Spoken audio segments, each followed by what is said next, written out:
안녕하십니까. 5월 18일 수요일 수요 말씀 강의 시간입니다. 오늘은 에스겔 강의 33번째로 비유로 주시는 예언으로 인해 소갈이한 에스겔이라는 제목으로 말씀을 나누겠습니다. 오늘 본문도 에스겔에게 주신 예언의 말씀이 소개됩니다. 당연히. 그 내용도 결국 동일한 목적으로 주어지는 내용입니다. 우리가 이제껏 살펴온 바로 예루살렘이 하나님의 심판으로 인해 결국 멸망당할 것임을 백성들로 미리 알게 하심으로 그 일이 이루어질 때 그 일을 행하신 이가 이스라엘 하나님 여호와임을 깨닫게 하려는 목적이라는 것에서 대등하죠. 그런데 오늘은 이 메시지 자체보다 본문에 나타나는 에스겔의 반응에 주목하려 합니다. 바로 늘 백성들에게 주실 예언의 말씀이 비유로 되어 있는 내용이어서 백성들이 그런 예언만 한다고 에스겔을 비유로 말하는 자라며 조롱하는 것에 대해 그동안 소갈이를 나름 해왔음을 보여주는 그 반응입니다. 오늘은 이 반응을 주심으로 본문을 살펴보는 것도 큰 유익이 될 것 같아. 그러니까 이 반응을 중심으로 본문을 살펴보는 것도 큰 유익이 될 것 같아 한번 다뤄보려고 합니다. 이 본문의 메시지보다도 이 메시지를 받고 있는 그 에스겔의 이 반응, 그 부분을 중심으로 한번 우리가 받을 수 있는 교훈을 함께 생각해 보려고 합니다. 먼저 에스겔의 그러한 소갈이함이 드러나는 본문 20장 40절로 49절을 먼저 읽어보겠습니다. 시작. 여호와의 말씀이 또 내게 임하여 이르시되 인자야 너는 얼굴을 남으로 향하라. 남으로 향하여 소리내어 남쪽의 숲을 쳐서 예언하라. 남쪽의 숲에게 이르기를 여호와의 말씀을 들을지어다. 주 여호와께서 이같이 말씀하셨느니라. 내가 너희 가운데에 불을 일으켜 모든 푸른 나무와 모든 마른 나무를 없애리니 맹렬한 불꽃이 꺼지지 아니하고 남에서 북까지 모든 얼굴이 그슬릴지라. 혈기 있는 모든 자는 나 여호와가 그 불을 일으킨 줄을 알리니 그것이 꺼지지 아니하리라 하셨다 하라 하시기로. 내가 이르되 아하 주 여호와여 그들이 나를 가리켜 말하기를 그는 비유로 말하는 자가 아니냐 하나이다 하니라. 그런데 여기서 이 본 주제를 다루기 전에 그래도 여호와 하나님이 주신 예언의 말씀이니까 이 내용도 또 살피고 가십시다. 특히 남쪽의 숲은 어디를 비유적으로 지칭하는 것인지는 알고 가는 것이 필요할 줄로 생각이 됩니다. 그럼 남쪽의 숲은 어디를 지칭하는 것일까? 여기서 남쪽의 숲이란 성경학자들은 여기가 어디를 말하는지에 대한 논의를 많이 한 것으로 보입니다. 그래서 어떤 이들은 이것이 이스라엘과 유다의 남쪽, 대만 또는 네게브, 곧 에돔과 연결된다고 생각할 수 있습니다. 그렇게 또 볼 수 있으니까요. 하지만 좀 더 생각해 보면 당시 사람들, 즉 고대 근동 사람들은 일반적으로 동쪽을 기준으로 삼았다고 합니다. 우리는 기준이 뭐예요? 저 북극이잖아요. 그래서 북쪽을 중심으로 위가 북쪽 딱 이렇게 되면 어떻게 됩니까? 오른쪽은 동쪽, 아래쪽은 남쪽 부르죠. 왼쪽은 서쪽. 기준으로 봤을 때 오른쪽은 동쪽, 아래쪽은 남쪽, 좌편 왼쪽은 서쪽 이렇게 되잖아요. 그런데 고대 근동 사람들 일반적으로 동쪽을 우리가 동쪽으로 여기고 있는 그것을 기준으로 삼다고 합니다. 우리는 기준 이르면 딱 세우면 위쪽은 북쪽, 아래쪽은 남쪽 이렇게 되잖아요. 이게 기준이죠. 그런데 고대 근동 사람들은 기준이 여기가 동쪽이 되는 거죠. 그래서 당시 오른쪽은 지금의 남쪽을 의미한다는 것입니다. 그래서 에스겔이 있던 바벨론 포로 지역에서 아래쪽, 남쪽은 지금으로 하면 바벨론의 서쪽이 되는 셈입니다. 그 동쪽을 기준으로 보면 남쪽이 되니까 그 남쪽은 지금의 기준으로 보면 서쪽이 되죠. 그렇게 하시면 됩니다. 그렇다면 결국 에스겔에게 남으로 얼굴을 향하라고 하는 것은 바벨론의 서쪽인 이스라엘 쪽이며 구체적으로 예루살렘을 지칭한다고 보는 것이 가장 타당할 것입니다.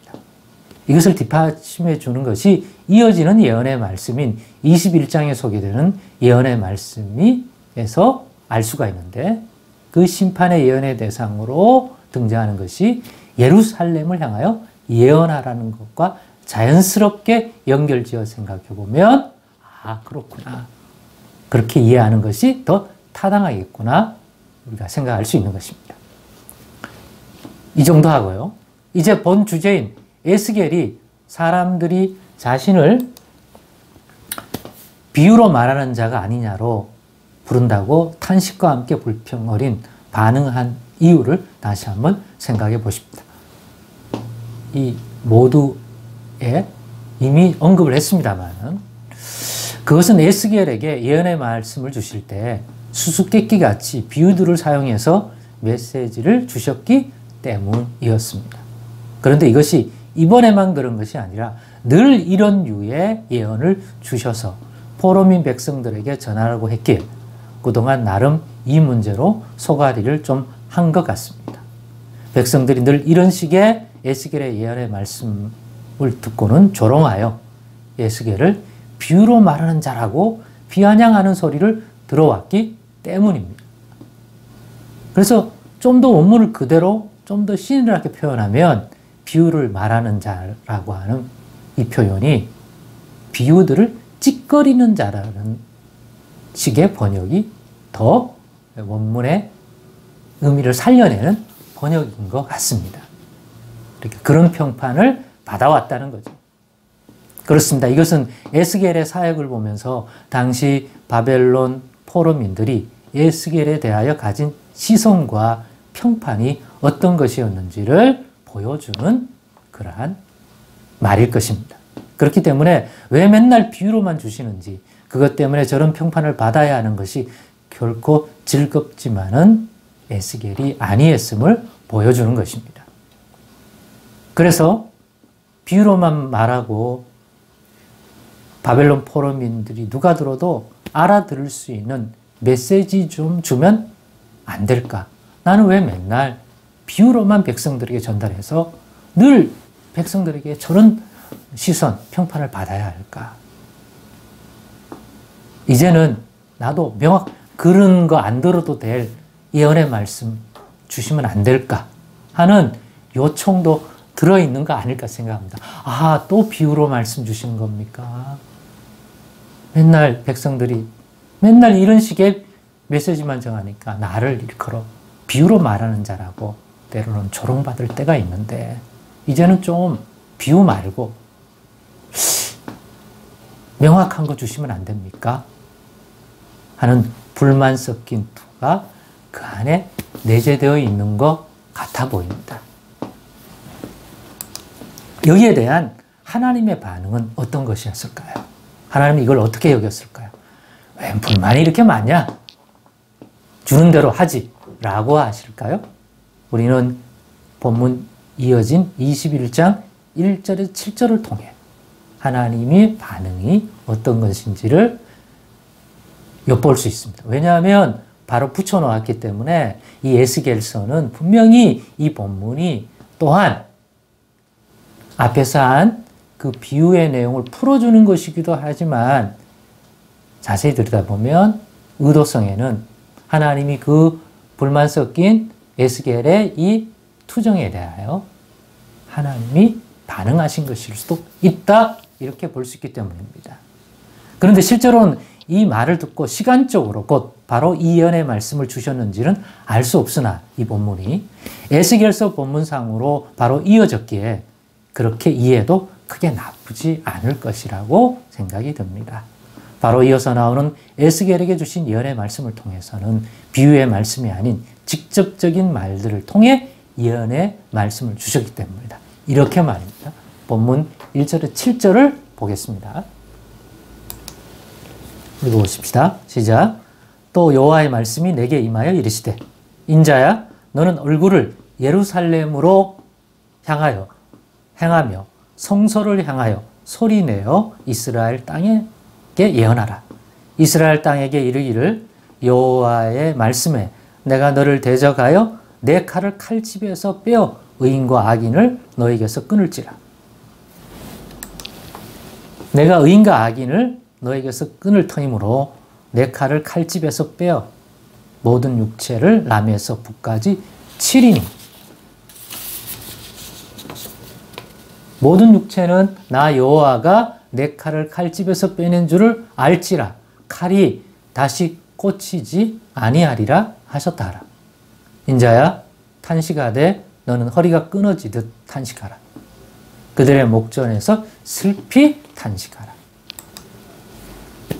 그들이 너에게 묻기를 너가 어찌하여 탄식하느냐 하거든 대답하기를 재앙이 다가온다는 소문 때문이니 각 마음이 녹으며 모든 손이 약하여지며 각 영이 쇠하여 모든 무릎이 물과 같이 약해지리라.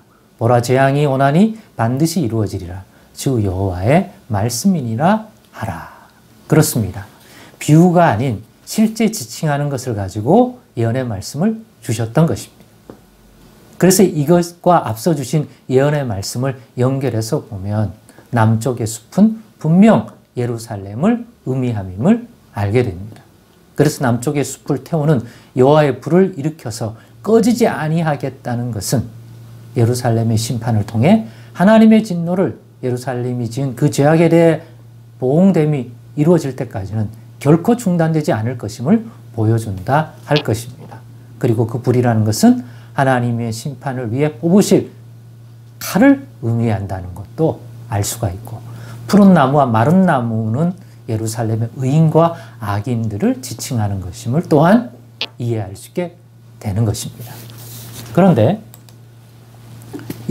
이런 것을 보면서 앞서 오늘 나누고 싶은 교훈은 예언의 메시지 내용보다 에스겔의 그러한 소가리에 대한 하나님이 보이신 반응에 주목함으로 얻을 수 있는 교훈이라 하였습니다. 그 교훈을 이렇게 생각해 보았습니다.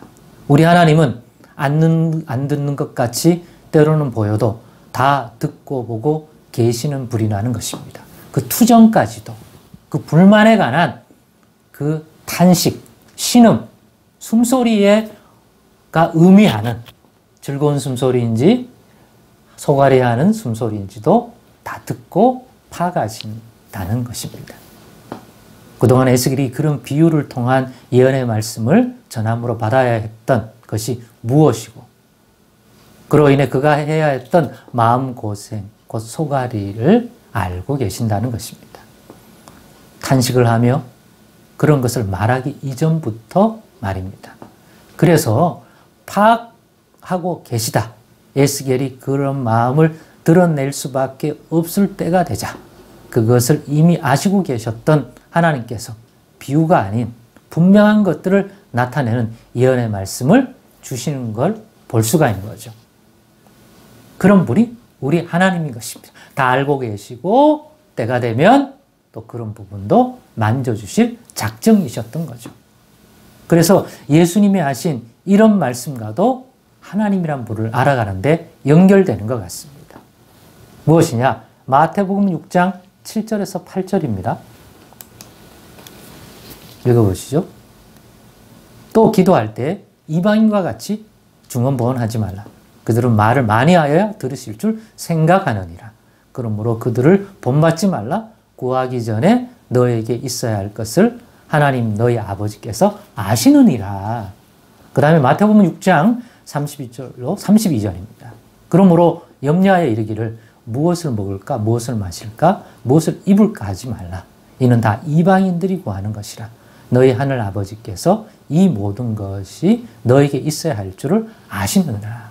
다 알고 계신다. 파악하신다. 먼저 하신다. 어떤 행위를 하기 전에 이미 그의 숨소리, 그의 속마음 파고 계신다. 그 탄식을 했을 때 아는 게 아니라 이미 아신다. 그게 우리 하나님입니다. 그러니까 이방인들은 자신의 신이 파가지 않고 있다고 생각하기 때문에 자기가 그렇게 중언부언해야 되고 또 먼저 그렇게 말해야 내 염려함을 가지고 그러한 것들을 구해야 그때야 깨닫는다고 생각하는데 너희는 너희 하나님을 그렇게 알지 말아라. 그 이전부터 파가신다. 즉 살피신다. 그분이 우리 하나님이다. 하는 거죠.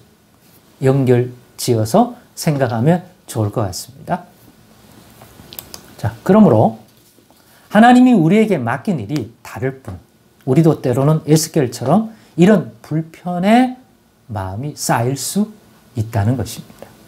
그럴 때 하나님이 전혀 모르고 계신 것이 아님을 아는 믿음을 가지십시다. 그게 우리 하나님이요. 그렇게 바라보는 것이 이방인이 생각하는 자기들의 우상과 우리 하나님이 근본적으로 다르다는 것을 아는 것이죠. 그게 우리 우상처럼 여기지 말고 우리 하나님이 어떤 분인지 알고 거기에 합당한 그러한 것을 가지는 것 하나님이 원하신단 말이죠.